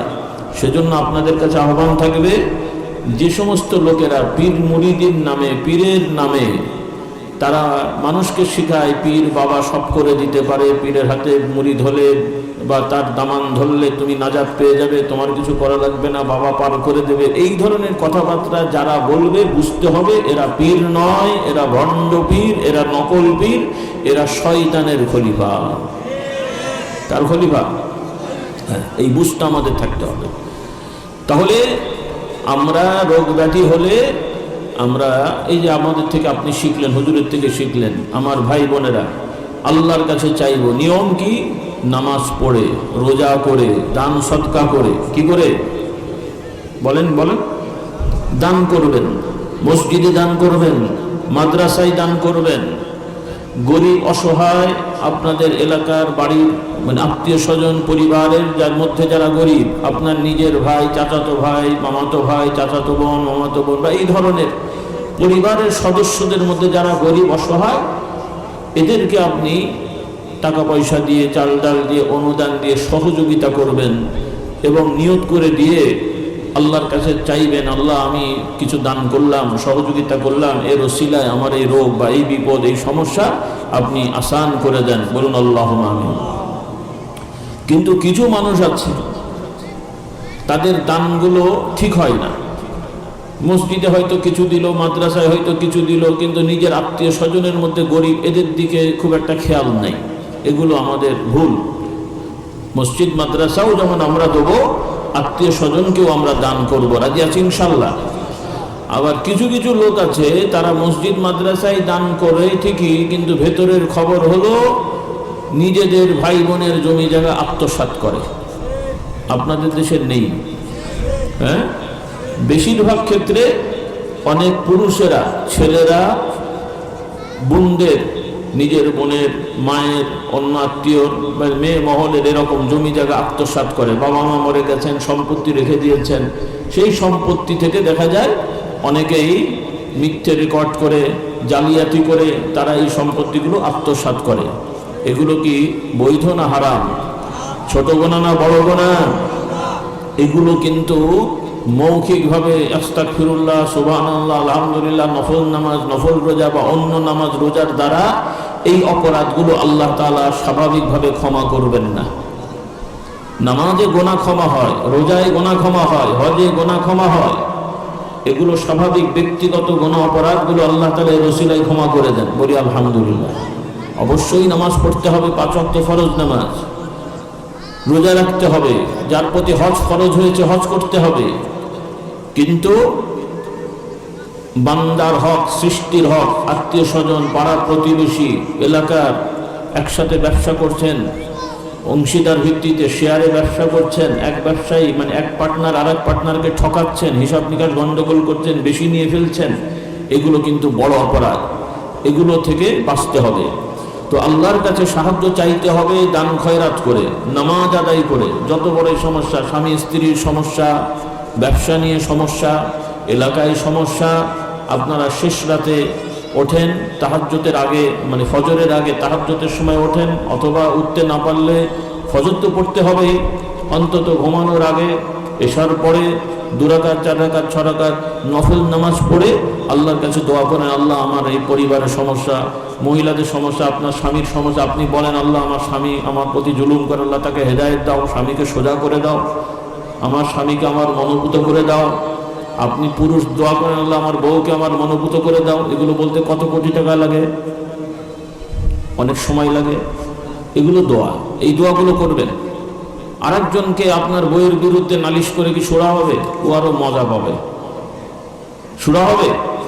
আরেকজনকে আপনার স্বামীর বিরুদ্ধে বলে সুরা হবে। অনেক মহিলা আছে নিজের স্বামীর কথা ওই আরেক 10 আমার স্বামী এই করলো, সেই করলো, হ্যান করলো, ত্যান করলো, এগুলো করতে যাবেন না। এতে আপনার অশান্তি আরো বেড়ে যাবে, কারণ ওরা তো এসে আপনার সুরা করে দেবে না। এজন্য আপনার যত আক্ষেপ কষ্ট কাকে বলবেন? বলেন না, কাকে বলবেন?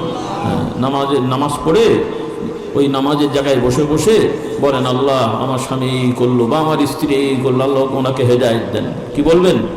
হেদায়েত দেন। আল্লাহ তাআলা হেদায়েত দিলে আপনার শান্তি আসবে। বলি আলহামদুলিল্লাহ।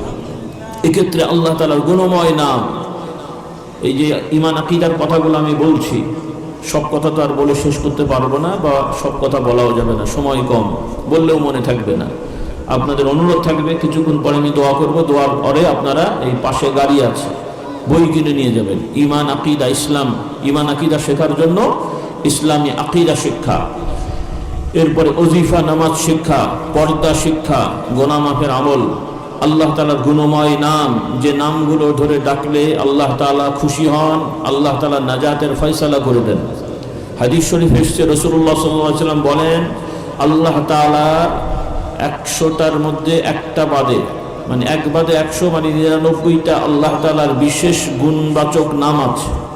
যারা এই নামগুলো আয়ত্ত করবে তথা পড়বে বা মুখস্থ করে পড়বে, অথবা যেভাবে হোক পড়ুক বা বলুক, আল্লাহর কাছে চাপ, এই নামের ওসিলা দিয়ে যারা বলবে আল্লাহ তাআলা এটা তাদের জন্য নাজাতের ব্যবস্থা করে দেবেন।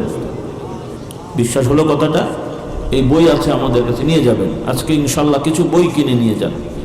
আগেও হয়তো 2-1 জন নিয়েছেন, আজকে আপনারা নিয়ত করেন। এখন তো মাশাআল্লাহ সবার কাছেই কম বেশি কিছু টাকা পয়সা আছে, হ্যাঁ, বেশি না পারলে অন্তত 10 টাকা 20 টাকা 50-100 টাকা খরচ করেন। খালি খালি না, এমনি দিতে বলছেন। একটা বই কিনে নিয়ে যাবেন। আর যদি বই নেওয়ার পরে ওই বইটা পছন্দ না হয়, আপনি 10 টাকায় কিনে 15 টাকায় বিক্রি করেন, তাও তো 5 টাকা লাভ হবে নাকি? কি বলেন? তাও হবে, নিয়ে যান, অসুবিধা। বা সমান সমান হলেও বা আপনার লোকসান কি? অন্তত একটা বই নিয়ে যান, নিয়ে যেয়ে আপনার বাড়িতে নিজে পড়বেন, আপনার স্ত্রীকে পড়তে দেবেন, ছেলে মেয়েরা পড়বে, বাড়িতে থাকলেও একজন মেহমান বা কেউ নিয়ে পড়লেও একটা আমল যদি শিখে ফেলে আপনার নামায় আমল ওইটার সব আসতে থাকবে। এগুলো বড় ব্যবসা, বলুন সুবহানাল্লাহ। সবের ব্যবসা, কোনো লোকসান নাই। ইখলাসের সহিত আল্লাহর দ্বীনের কাজ যাই করবেন তাই লাভ, বলি আলহামদুলিল্লাহ। কোনো লোকসান নেই। বিনা পুঁজির ব্যবসা বলেন অনেক সময়, এটা হলো এরকম। আল্লাহ আমাদেরকে এই ব্যবসা করার তৌফিক দেন। তাহলে এই নামগুলো আপনারা শিখবেন ইনশাআল্লাহ। বলেন হ্যাঁ আমার মা বোনদের এই বিপদে। আর দান খয়রাত করবেন। একান্ত মানত করতে হলো আল্লাহর নামে করবেন। উত্তম হলো দান করে দোয়া করা। বলেন কি, আপনি 1000, 10,000, 5,000, 200, 400 টাকা মাদ্রাসায় একটা গরু ছাগল বা মাহফিলে দান করে দোয়া করবেন, এটা সব থেকে ভালো। আর আরেকটা জিনিস আমাদের সমাজে রেওয়াজ আছে, এটাও জায়েজ, তবে বেশি ভালো না, জায়েজ চলে।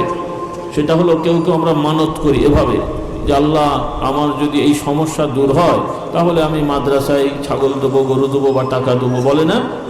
তার মানে কি, যদি না হয় আমার হলে আমি দেবো, না হলে কি দেবে না? কথাটা কেমন হলো বলেন তো? আল্লাহকে বলছে আল্লাহ আপনি যদি আমার রোগ ভালো করেন তাহলে আমি মাদ্রাসায় 1000 দেবো, না হলে কিন্তু দেবো না। আল্লাহ কি কথা বলাটা সুন্দর হয়? হ্যাঁ, আল্লাহ কি কথা বলা সুন্দর হয়? তারপরও বৈধ। আমরা ওইভাবে বলি না যে আল্লাহ আমি মানত করলাম হলে দেবো, এটা জায়েজ তবে সুন্দর না। রাসূলুল্লাহ সাল্লাল্লাহু আলাইহি ওয়াসাল্লাম বলেন যে এটাকে আল্লাহ তাআলা বৈধ রেখেছেন। এর দ্বারা কিছু কৃপণ, বখিল, আপনাদের দেশে কি বলে, কৃপণ বলে নাকি কিপ্টে? হ্যাঁ, কিপ্টা, আচ্ছা, কিপ্টে, বখিল, এই রকম মানুষের থেকে আল্লাহ তাআলা কিছু বের করে দেন, মানে ওর উপকারের জন্য, বলি আলহামদুলিল্লাহ। তো এগুলো কিছু বিধান আছে, এটাও জায়েজ, এটাও আপনি দিতে পারেন। যেমন অনেক প্রতিষ্ঠানে বলে আপনি নিয়ত করেন ভালো হলে আমাকে টাকা দেবেন, এটা জায়েজ, তবে উত্তম হলো আগে থেকেই কিছু দেন, দিয়ে দিয়ে দোয়া করেন, আল্লাহ তাআলা আমাদের তৌফিক দেন। কথা বোঝা গেল? এগুলো আপনারা করবেন। আর যেটা বলছিলাম, কিছু মানুষ শিরক করে, আর যারা চিরস্থায়ী জাহান্নাম হবে কারা? এই যে অন্য ধর্মের ভাইরা, তারা ভুল করেন। আমরা চাই তারাও জান্নাতি হোক। অন্যান্য ধর্মের লোকেরা, আমাদের সাথে তাদের কোনো শত্রুতা আছে? আমরা কি বলেছি যে আমরা কাউকে আমরা ছাড়া কাউকে জান্নাতে ঢুকতে দেবো না? এমন কথা বলি বা কোনো আলেম ওলামা বলে? বরং আমরা আফসোস করি যারা অন্য ধর্মে চলেন, আমাদের খারাপ লাগে যে তারা এইভাবে মারা গেলে জান্নাতে যেতে পারবেন না। আমরা তো আর কিছু করব না, আল্লাহর বিচারে তারা হেরে যাবেন। এজন্য আমরা চাই তারাও যেন আল্লাহর আইন মেনে জান্নাতি হোক, বলুন সুবহানাল্লাহ। তাহলে আমরা কি ভালো চাইলাম না খারাপ চাইলাম? আমরা তাদের ভালো চাই। আমরা বলিনি যে আমাদের আইন মানতে হবে, আমাদের দল করতে হবে। কোনো আলেম পীর সাহেব বলে না যারা আল্লাহওয়ালা যে ভাই আপনি আমার দল করেন। আমরা বলি আমার আপনার দল না, দল তো আল্লাহর। যিনি আপনাকেও বানিয়েছেন আমাকেও বানিয়েছেন সেই আল্লাহর দল করেন, যিনি স্রষ্টা। আল্লাহ তো সবার স্রষ্টা, নাকি শুধু মুসলমানের স্রষ্টা? আমরা শুধু মুসলমানদেরকে আল্লাহ বানিয়েছেন, অন্য ধর্মের লোকদের বানান নাই? যারা এখন অন্য ধর্ম পালন করে তারাও তো আল্লাহর বান্দা, মানে সৃষ্টি। বান্দা না হলো সৃষ্টি। তারা আল্লাহর বান্দেগী করে না, তারা আল্লাহর ইবাদত করে না। তারা যেটা করে আল্লাহর ইবাদত হয় না, সেটা আল্লাহর সাথে বেয়াদবি হয়। আল্লাহ তাদেরকে বুঝদান করুন। তো আমাদের আহ্বান থাকবে যারা অন্য ধর্মের ভাই, এখানে দলাদলির কিছু নেই। যেমন দুনিয়ায় দল আছে, এই দল সেই দল, এক দলের হলে আরেক দল রাগ করে এবং সব দলের লোকেরা নিজের দলে ডাকে। আমরা মুসলমান বলতে আমাদের কোনো দল না। যেই মহান স্রষ্টা আল্লাহ, আরবিতে বলে আল্লাহ, সেই মহান স্রষ্টা আল খালিক, তিনার পক্ষ থেকে যে বিধান, আমাদের আহ্বান আপনারা সেই বিধান মানেন। কোনো হুজুরের দল আমরা করতে বলিনি। আমরা চেষ্টা করি সেই আল্লাহর আইন মানতে, বলি আলহামদুলিল্লাহ। এখানে তো অন্য কিছু বলা হয়নি। এজন্য অন্য ধর্মের সমস্যা হলো তারা এক এক সমস্যার জন্য আলাদা আলাদা সত্তাকে ডাকে। যেমন তাদের ভাষায় বিদ্যার দেবী একজন, খাদ্যর জন্য আলাদা দেবী, অর্থাৎ খাবার চাইতে গেলে একজনকে ডাকতে হবে, বিদ্যা চাইতে গেলে আরেকজনকে ডাকতে হবে, রোগ থেকে মুক্ত হওয়ার জন্য আরেকজনকে ডাকতে হবে। এগুলো তাদের ধর্মে আছে। কিন্তু আমরা বলতে চাই আপনার আমার যত রকম সমস্যা আছে সব সমস্যায়, যেমন আমরা চাষ করে বলবো আল্লাহ আমার ফসলে বরকত দেন, নাকি আরেকজনকে বলবো? আমরা চাষ করে বলবো হে নবী আপনি আমার ফসলে বরকত দেন, বিয়ে করে বলবো বাবা পীর সাহেব আমাকে সন্তান দেন, দোকান করে বলবো অমুক হুজুর আমাকে বরকত দেন, তাই বলি আমরা? আমাদের সব কাজে আমরা বলবো আমরা হুজুরের কাছে যাই শেখার জন্য, জানার জন্য, দোয়া নেওয়ার জন্য, কিন্তু চাইতে হবে। আর অন্য ধর্মের সমস্যাটা হলো তারা মনে করে যে এই গুরুরা, দেবতারা, দেবীরা সব পারে, স্রষ্টা আছে, স্রষ্টা এক, তারাও বলে। আমার যতটুকু জানা কোনো ধর্মে বলে না যে সূর্যের জন্য আলাদা স্রষ্টা, মানুষের জন্য আলাদা স্রষ্টা, অমুক অমুক, এটা বলে। তারা বলে স্রষ্টা এক, কিন্তু অনেক দেবদেবী, তার মানে অনেক শক্তিশালী সত্তা আছেন, এরা জগৎ পরিচালনা করে। এই কনসেপশন, ধারণাটা হলো আরবিতে বলে শিরিক, বাংলায় হলো অংশীদার। এই রকম বিশ্বাস নিয়ে যারা মারা যাবে, আল্লাহ মাফ করুন, তাদের ঠিকানা চিরস্থায়ী জাহান্নাম, যেটাকে বাংলা ভাষায় অনেকে নরক বলে, নাকি নরক বলে, মানে যেখানে আগুন দিয়ে আল্লাহ মানুষদেরকে পোড়াবেন। বলুন নাউজুবিল্লাহ। কি দিয়ে? বিশ্বাস হলো না? হয়নি? তাদেরকে যারা আল্লাহর সাথে বেয়াদবি করবে। তার সাথে আমাদেরকে বানিয়েছেন কে? আল্লাহ সৃষ্টি করেছেন, আল্লাহর সাথে অন্যায় করেছে, আল্লাহ মাফ করুন, আল্লাহ সৃষ্টি করেছেন, আল্লাহর সাথে অন্যায় করেছে, আল্লাহ শাস্তি দেবেন। এখানে কারো কিছু বলার আছে? আর যদি এটা আল্লাহ শাস্তি দেন, এটা কি বেইনসাফি না ইনসাফ? মানে এই শাস্তিটা কি সঠিক না অন্যায়? সঠিক। আপনার যদি চুরি করে তাকে শাস্তি দেওয়া কি অন্যায়? ডাকাতি করলে শাস্তি দেওয়া অন্যায়? হ্যাঁ। আরেকটা জিনিস আপনাদের মনে রাখতে হবে। আর প্রথমত জাহান্নামে যাবে যারা শিরিক বিদআত করবে। আরেকটা হলো যারা মুসলমান, নামাজ পড়ে, রোজা রাখে, হজ করে, দাড়ি টুপি আছে, মানে ইসলামের বিধান পালন করেও যারা কবিরা গুনাহ, বড় বড় গুনাহ করে মারা গেছে, তওবা করেনি, গুনাহকে গুনাহ বিশ্বাস করে। খুব খেয়াল করেন, মুসলমানও কিন্তু জাহান্নামে যাবে। যদি গুনাহ করে, গুনাহকে গুনাহ বিশ্বাস করে তাহলে এরাও জাহান্নামী হবে। কিন্তু ইমানের ওসিলায় জাহান্নাম থেকে আল্লাহ তাআলা এক পর্যায়ে তাদেরকে মুক্তি দেবেন, বলি আলহামদুলিল্লাহ। কিন্তু জাহান্নামে যেতে হবে গুনাহ করলে। ওই যেটা বললাম, বান্দার হক নষ্ট করা, ভাই বোনের হক নষ্ট করা, মানুষের হক নষ্ট করা, মানুষের প্রতি অবিচার করা, এগুলো খুব খারাপ জিনিস। এগুলো দ্বারা সব নষ্ট হয়ে যায়। এজন্য আমরা চেষ্টা করব আমাদের দ্বারা যেন কোনো মানুষের ক্ষতি না হয়। রাজি আছি ইনশাআল্লাহ? আর আরেকটু কথা বলে শেষ করব। আপনাদের ভাই বোন সবাইকে আমি আহ্বান করব, আপনারা তো নামাজ রোজা জানেন, আলহামদুলিল্লাহ পালন করতে হয়। অনেকে অবহেলা আছে, আজকে থেকে তওবা করে আমরা ভালো হয়ে যাই। রাজি আছি ইনশাআল্লাহ? আর নামাজ রোজা হজ যাকাতের পাশাপাশি কিছু জিকির আজকার করবেন। সকালবেলা কিছু জিকির আজকার, মাগরিবের পরে, আসরের পরে জিকির আজকার, মানে কোরআন, তাসবিহ, তাহলিল, সুবহানাল্লাহ, আলহামদুলিল্লাহ, আল্লাহু আকবার, লা ইলাহা ইল্লাল্লাহ, এভাবে কিছু জিকির আজকার করবেন। ফজরের জামাতে পুরুষরা যাবেন, নারীরা ফজরের সময় উঠবেন, সময় মতো নামাজ পড়বেন। পুরুষরা এবং নারীরা পুরুষরা জামাতে যে মসজিদে নামাজের পরে বসবেন। এটা যদিও ফরজ না, কিন্তু অনেক সওয়াবের কাজ। সওয়াবের দরকার আছে না নাই? কার কার নাই সওয়াবের দরকার? সবার আছে আলহামদুলিল্লাহ? নাকি আপনাদের ঘরে সব রাখার জায়গা নেই, সব ভরে গেছে? কি সব রাখা দরকার আছে না? তাহলে রাসূলুল্লাহ সাল্লাল্লাহু আলাইহি ওয়াসাল্লাম বলেন, যে ব্যক্তি ফজরের নামাজ জামাতে পড়বে এবং ওই অবস্থায় মসজিদে বসে থেকে জিকির আজকার করে সূর্য ওঠার পরে 2 রাকাত বা 4 রাকাত বা 6 রাকাত বা 8 রাকাত সাধ্য অনুযায়ী নফল নামাজ পড়বে, আল্লাহ তাআলা তার এই আমলের ওসিলায় তার আমল নামায় পূর্ণাঙ্গ একটা হজ এবং একটা উমরার সওয়াব দান করবেন। বিশ্বাস হলো? সবার হয়নি মনে হচ্ছে, বলি আলহামদুলিল্লাহ। সবার হয়েছে, কিন্তু চেষ্টা করা লাগবে না? প্রতিদিন না পারেন, একটু মাঝে মাঝে হোক, মাঝে মাঝে হোক, সপ্তাহে একদিন হোক, মাসে একদিন হোক, তাও তো শুরু হোক, নাকি বলেন? নেই মামা থেকে কিছু হোক। আল্লাহ তাআলা আমাদের তৌফিক দেন। চেষ্টা করেন। মায়েরা, বোনেরা বাড়িতে ফজরের নামাজ পড়ে ওই জায়গায় বসে থাকবেন, থেকে জিকির আজকার করবেন। দেখবেন সারাটা দিন শারীরিকভাবেও শক্তি পাবেন, মানসিকভাবেও প্রশান্তি পাবেন, কাজেও বরকত পাবেন। আর ইনশাআল্লাহ কিয়ামতের দিনে যে দেখবেন যে আপনার আমলনামায় অনেক সওয়াব। বলুন সুবহানাল্লাহ। আল্লাহ তাআলা আমাদের এই আমলগুলো করার তৌফিক দেন। নাকি এগুলো দরকার নেই? শুধু পীর সাহেবের মুরিদের দরকার, অন্যদের দরকার নেই? কথা বলছে না। দরকার আছে না নাই?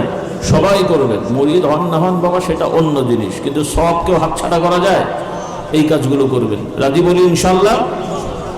আর বেশি বেশি আমরা দরুদ শরীফ পড়ব। কি পড়ব? দরুদ শরীফ শিখে নেন। কয়েকটা দরুদ শরীফ আছে, সবগুলোই শিখে নেন। সহজ, অনেকেই পারেন। আল্লাহুম্মা সাল্লি আলা সাইয়্যিদিনা মুহাম্মাদিন নবীল উম্মি ওয়া আলিহি ওয়া আসহাবিহি ওয়া বারিক ওয়া সাল্লাম, এটা একটা। এরপরে নামাজের মধ্যে যে দরুদ শরীফ, আল্লাহুম্মা সাল্লি আলা মুহাম্মাদিন ওয়া আলা আলি মুহাম্মাদিন কামা সাল্লাইতা, এই দরুদ শরীফ। এরপরে সংক্ষেপে আল্লাহুম্মা সাল্লি আলা মুহাম্মাদিন ওয়া আলিহি ওয়া আসহাবিহি ওয়া বারিক ওয়া সাল্লাম, যেগুলো আছে পড়বেন। অন্তত চেষ্টা করবেন সকালে নামাজের পরে হোক, যে কোনো সময় হোক। বেশি পড়লে অনেক বরকত, বেশি পড়তে না পারলে অন্তত সকালে 10 বার। মা বোনেরাও অন্তত সকালবেলা, এমন না যে আপনাদের, ভালো করে বোঝেন, কিছু কিছু মহিলা অনেক সময় নামাজ পড়ার সময় থাকে না, মানে নামাজ বাদ থাকে, ওই সময়ে কিন্তু জিকির করা যায়। অনেকে মনে করে মহিলারা নামাজ নেই মানে কিছু নাই, এটা ভুল কথা। নামাজ কিছু সময়ের জন্য আল্লাহ মানা করে দিয়েছেন, সেই সময় নামাজ পড়া যাবে না, কিন্তু জিকির করা, তওবা করা, ইস্তেগফার পড়া, দরুদ শরীফ পড়া, এগুলো পড়া যাবে এবং লাগবে, মানে পড়া ভালো। কথা বুঝেছি পেরেছি? মা বোনেরা সবসময় সকালবেলা ঘুম থেকে উঠে নামাজ না থাকলেও তওবা ইস্তেগফার পড়েন, তাসবিহ তাহলিল পড়েন, দরুদ শরীফ পড়েন, ঘুমানোর সময় পড়েন।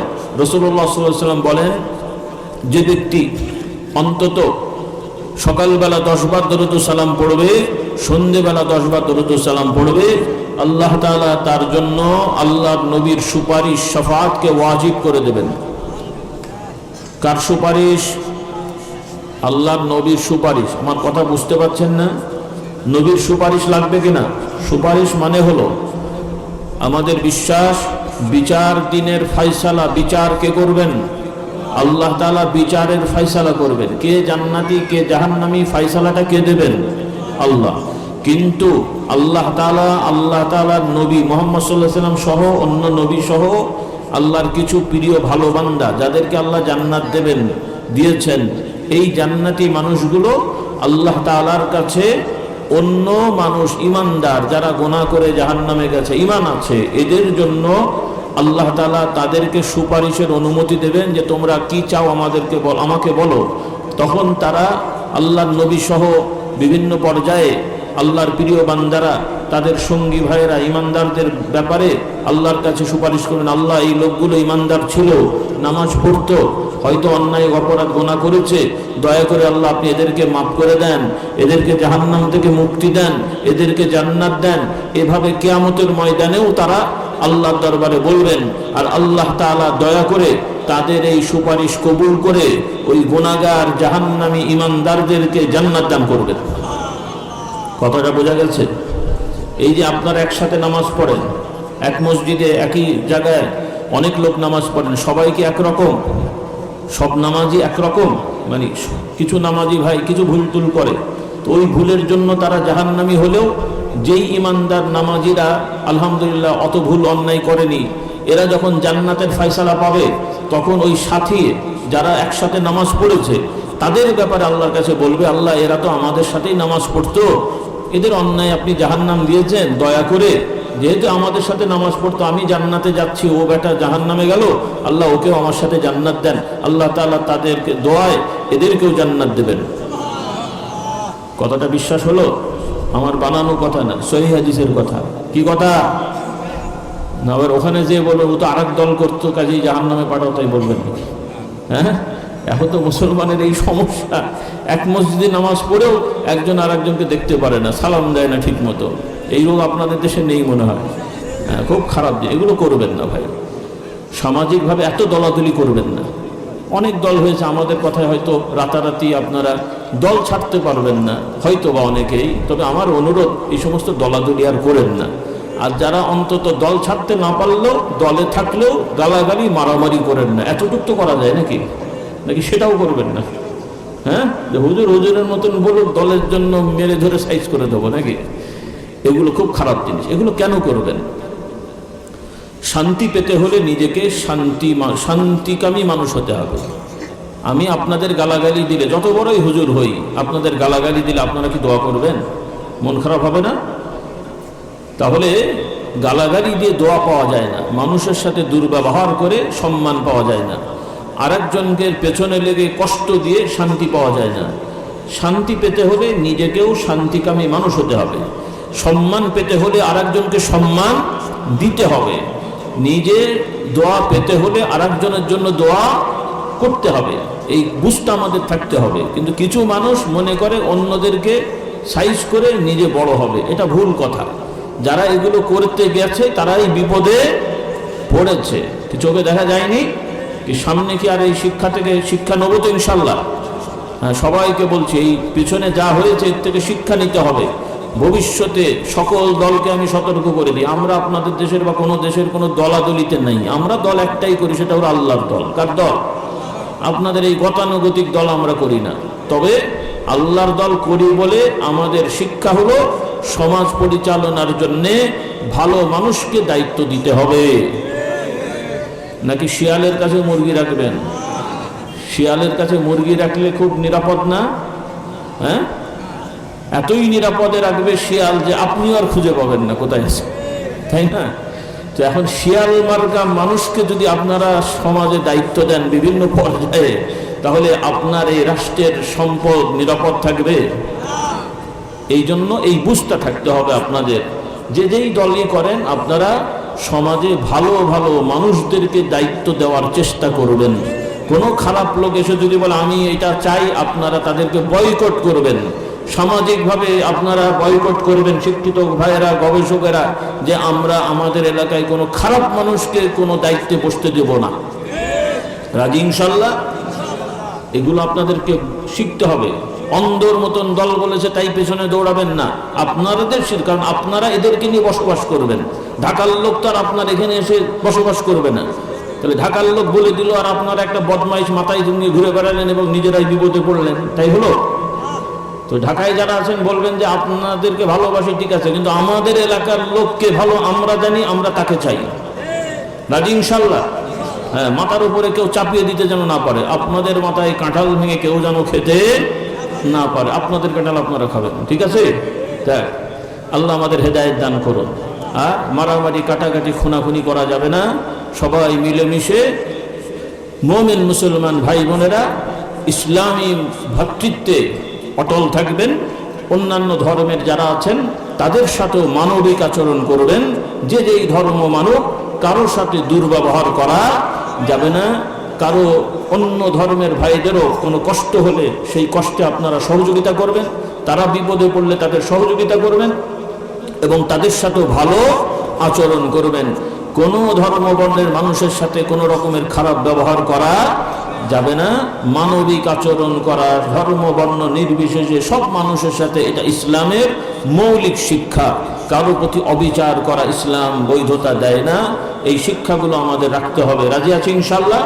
আর আবারও অনুরোধ, আজকে আমার যারা ছাত্র ভাইরা আছো এবং বোনেরা যারা দূরে আছো, সবাইকে বলছি তোমরা অতি দ্রুত কোরআন শরীফ শিখে ফেলো। স্কুলে পড়ো কিন্তু নামাজ পড়বে, পর্দা করবে, সহি করে কোরআন পড়াটা শিখবে, সত্য কথা বলবে। আর পরীক্ষায় নকল করা যাবে না। কি করা যাবে না? কথা পছন্দ হয়নি মনে হয়।